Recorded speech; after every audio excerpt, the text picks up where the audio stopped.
want to acknowledge that Senator Sanders is here? It's been a very interesting conversation that has been held, and I've been enjoying it. One of the things that you will have to do, Dr. Benton, with your as you work your analysis, is you have to work on the issue of sundown towns, that the enslaved may indeed have been in a place for a long time and built them and did some incredible things, but then were run out of that town. So you have them in the town. So a preliminary look will say, wait, there's no slavery here. Or it will also take into account that there were work gangs, sir, and they may have been brought, like, for example, to the town of Lackawanna, New York, where gangs were brought to work on the canal and other things. These were not listed in Lackawanna. They were not from there, but they were there and may have tried to stay and were driven out. Lackawanna, of course, is alleged to have been a sundown town, one of the sundown towns in New York State. Sorry, my phone is, somebody tried to call, and let me just tell them I'll speak to them later. So under those conditions, I think that the discussions are fantastic, and we are, as we are making a journey towards the truth, and part of the truth, of course, is reparations. I think, Portia Brown, your hand is raised. Did you have a question that you wanted to ask? We can make sure you're on video and have you unmute if you wanted to ask your question.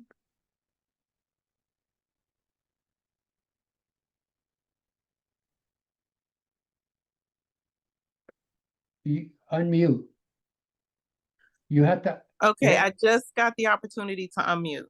So thank you. My name is Portia Edwards Brown. I am from the Detroit Grassroots Coalition.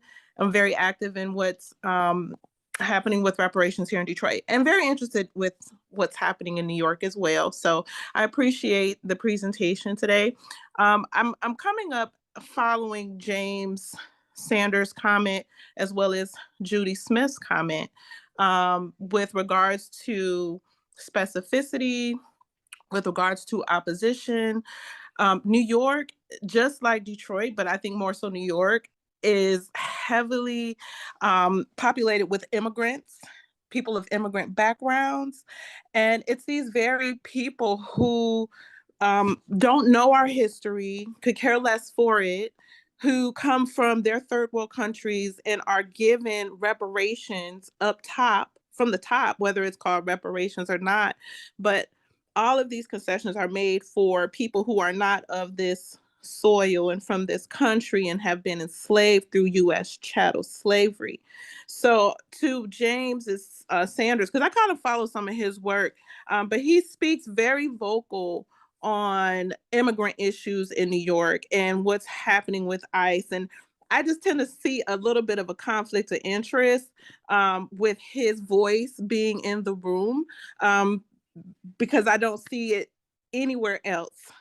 So I just take concern with that. Just to back up Judy's response to the opposition, is that it's everyone who's not a Black American who would essentially kind of be opposed to what's owed to Black Americans. And this is due to stolen labor, wages, I'm sure housing discrimination, and things of the like.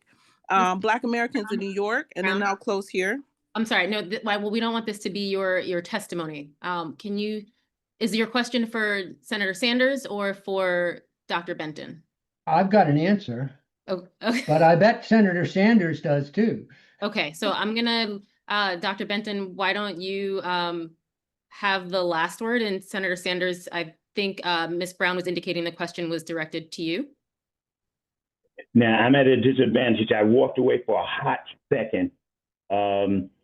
if she could do it in 10 seconds, I'll be glad to answer. I caught some of it, but I don't want to misspeak. Hang on 1 second. She has to get the unmute back.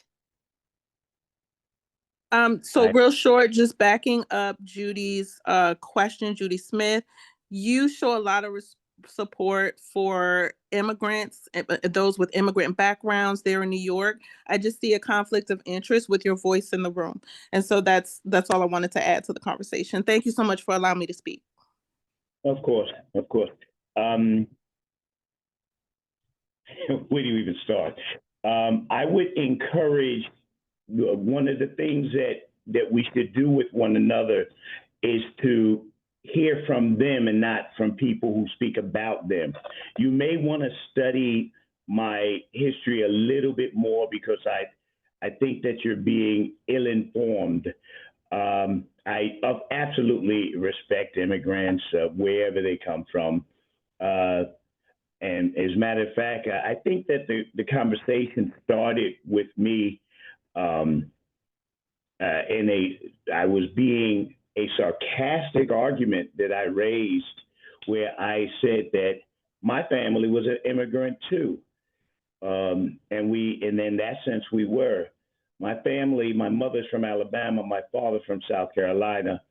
We fled the South, and we fled from terror and terrorists in the South. I think that that's a historical statement, especially for my family. And that is the origin of a misunderstanding that you may have. But in terms of reparations themselves, as the author of the Reparations Bill of New York State, it's a longer conversation. I'm willing to have it offline. It may be better to have it offline, and I open myself up for you to have as many questions as you wish. You absolutely have a right to raise and to question. My work number is a 718 number, 523-3069. 523-3069. Sister Brown, I look forward to any conversation. 718-523-3069. And that question is from Miss Nia Chloe Bowman. Thank you for that correction. I think you have the unmute. Yes, thank you. Hi, Senator Sanders. Thank you for joining today. My question is more about what is the logistical process after the commission hands over their report, such as does the recommendations have to be voted upon both parts of the state Congress? What happens if Kathy Hochul doesn't get reelected? What does the commission look like, as well as the recommendations? And also what happens is some recommendations are agreed upon and not others. worthy questions all. I trust you can hear me. We can hear you. Okay, always scared with these Zooms that you're not hearing me. Worthy questions all. You named, you're well versed in it. You named the process that will happen. So within a reasonable amount of time, the Reparations Commission will hand in its judgments, its findings, and these will be reviewed by both campuses, if you wish, the Assembly and the Senate. Those groups will get together and they will debate and decide. They will decide which bills, if any. They have three choices. They can accept everything in full. They can reject everything. They can do some middle ground. Just knowing people as I know people, I suspect some middle ground will be done. And then that will go before, this is just the logistics, then that goes before the governor for her approval or disapproval, or her disapproval. She may try to negotiate. She may say, I like A, B, and C, but not D or E or whatever. after that dance, if you wish, is over, she will and if it has been modified, she will have a chance to approve or disapprove, and her disapproval is called a veto. She can veto and say, I don't want any of this. She can say that. She or whoever the governor is, I'll call it she. Then the body itself, the legislature, can override her veto, can have a majority to override her veto, assuming that there is a majority, and still enact it as law. You really try not to enact it that way, because you could find yourself in a situation where I'm using she as the governor, can sabotage your stuff. Suppose she doesn't fund it at the level that it should be, where a thing needs, I don't know, $1,000, and she says, give them $10. You really want as much of an agreement as possible. Now, let me get rid of that process and speak of the internal process, the real quote unquote process. All of this depends on a question of power. Power. And the stronger you are, the more you're likely to see justice. The weaker you are, the less likely you are to see justice. And that's just an American way. So we should be building for that type of power now. And how do you do this, or how do I do this? You do this by getting in touch with your legislators and keeping them up to date and keeping them in the loop, and make sure that they are in agreement, a vast agreement right now, not a specific one, but you're trying to keep them in the loop and engaged while we head towards this. What I am doing is I'm having those very conversations that I just spoke of with the different legislators, but I'm also taking, I'm about to go this month, later this month, I will be on a tour of the north of New York. I will hit 5 different cities, and while I'm there, I'm going to meet with community groups over the issue of reparations, as all of us should. We should be having conversations in our families. We should be having conversations with our neighbors. We should be having conversations with our churches, synagogues, or temples, wherever we find ourselves. We should be having conversations with anyone who does not move fast enough on this issue. And if you need to be connected to anyone, you should get in touch with my office. We're working hard to make sure that if you're in, I don't know, Watertown, New York, we can tell you who is near or around your area, etc. We also need you to be getting the stories that the doctor had. I bumped into a journalist who's trying to find people whose families were here before 1823. And we need to have these stories that we can help put out. I'm hoping that Dr. Benton, I can speak to him later, perhaps he would be able to give these journalists some people who were here before 1823, or families actually, and we can keep these things alive in the larger media. I hope that I answered your question. I probably over-answered it, but I hope that it's you found it sufficient. Our next speaker is Nia Chloe Bowman. You're already, I think, on camera. Please accept the invitation to unmute. Hi, everyone. My name is Nia Chloe Bowman. I have 4 points that I want to get through today.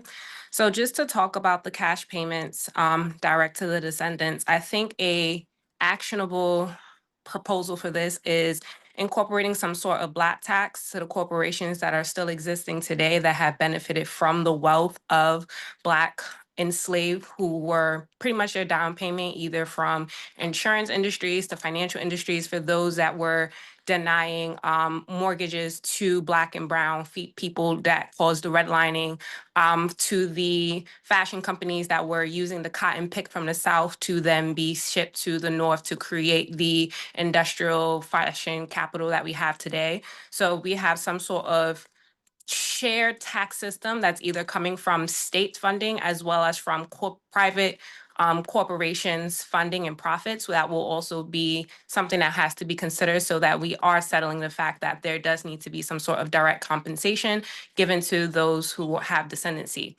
Also, I said this in the last public hearing, but mandating New York State history should be a part of the proposals as well, considering that this history has not been taught properly, so that there needs to be a redress across all New Yorkers, so that it's very much understanding how much of New York played a role when it came to founding its state, considering that we are in the 400 years of the making of New York State today. Thirdly, is making reparations periodic. We have been hearing this conversation between whether it should be race-based or lineage-based, and I want us to move forward in a way that we are meeting in the middle. So I'm thinking forward to the things that Senator Sanders has already made clear, what they'll have to litigate on, or at least have to legislate on in the post of handing in the report.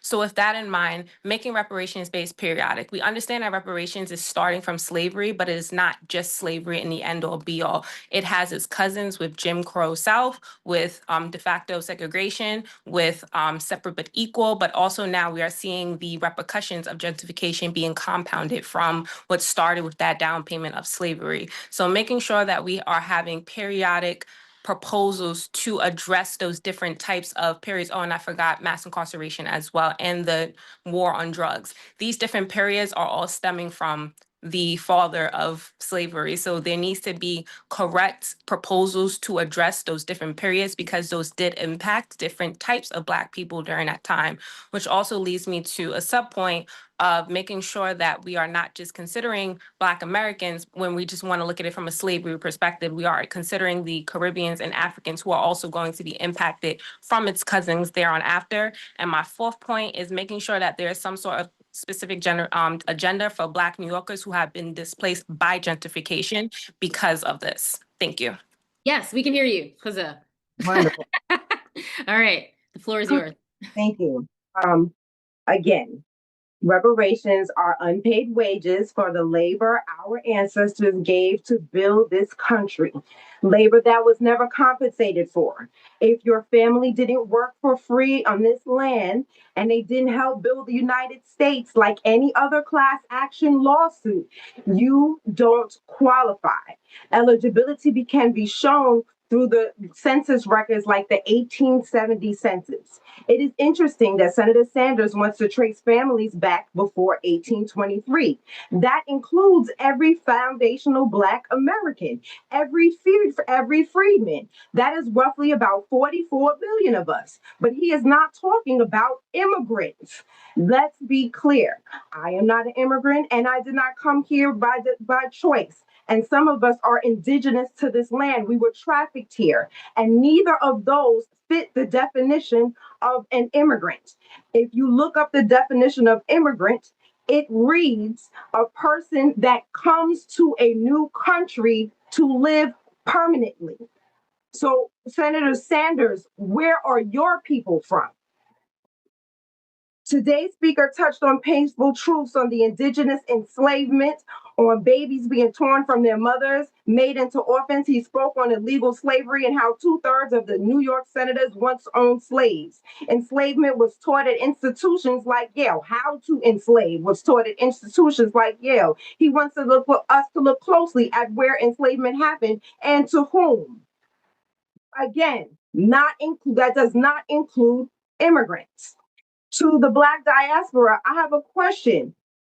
This didn't happen to your ancestors. How can you sit here and feel justified by asking for compensation? You sit here and hear these atrocities that happened to our ancestors, and you just want to hop on board. How can you do that? How can you live with yourself? And I just wanted to say, Ms. Bowman, you asked a question earlier. What will happen with this bill? It's going in the trash because it's unconstitutional, and Senator Sanders knows it, and he told us he wrote it. So he knows that the bill is unconstitutional, so it's going in the trash, okay? So that's what's going to happen to it. Please, everyone, please go to bit.ly, bit.ly/reparations with an SNYS. Join our email letter writing campaign so we can get an actual bill that is constitutionally sound. Thank you so much. Have a great day.